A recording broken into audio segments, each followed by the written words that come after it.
Hello everyone and welcome to a quick Slack tutorial. In today's video I want to show you how to rename a Slack workspace. This is actually quite simple.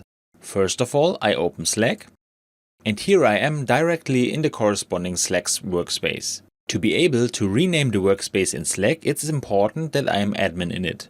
Now I simply click on the name of the workspace at the top and the name of the workspace here again to open up the details. Here I can now change the workspace name. So in this case I will rename this to Tim's Business. And now it is important to know that the address of the workspace does not change automatically. If I also want to change it, I have to do this manually. Once I'm happy with my changes, I click on Save. And this way I have changed the workspace name in Slack. And with that we are done. I hope you enjoyed the video and I will see you again in the next tutorial. Until then, your tutorial guy. Bye.